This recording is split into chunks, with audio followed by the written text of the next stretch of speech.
Le pays, Ouagadougou n'est pas épargné depuis les premières fortes pluies tombées au début de ce mois de juillet et qui occasionnent pas mal de dégâts.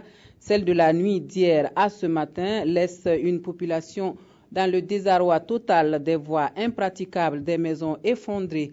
Le maire de la ville demande d'être pragmatique pour limiter les dégâts et en appelle donc au sens élevé de responsabilité des citoyens. Nos équipes ont sillonné certains quartiers. Le constat de la situation avec Césaire Carfo, Tanga, Kafando et Zalissa Sanfo. Des routes devenues des rivières presque capables de tout charrier sur leur passage.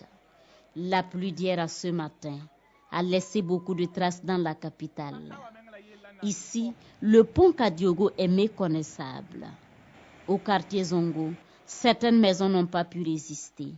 Et partout ailleurs, le même constat. Je viens de l'arrondissement 12, de l'action sociale où il y a une pouponnière qui est complètement inondée.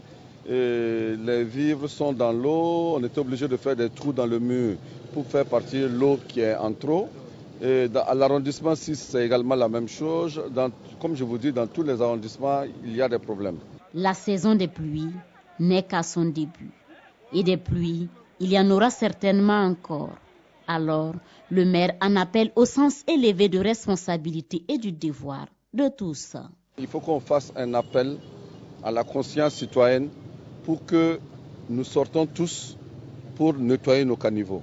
Il est important que chacun mette la main à la pâte pour que nous puissions déboucher les caniveaux et nous puissions accepter de déménager les installations anarchiques sur nos caniveaux. Si nos caniveaux sont libérés, déjà, ça va résoudre au moins 50% du problème. Ceux qui sont installés spontanément dans les zones inconstructibles et inondables, il faut les conscientiser pour qu'ils se lèvent. Ces images réveillent chez certains le souvenir douloureux d'un certain 1er septembre.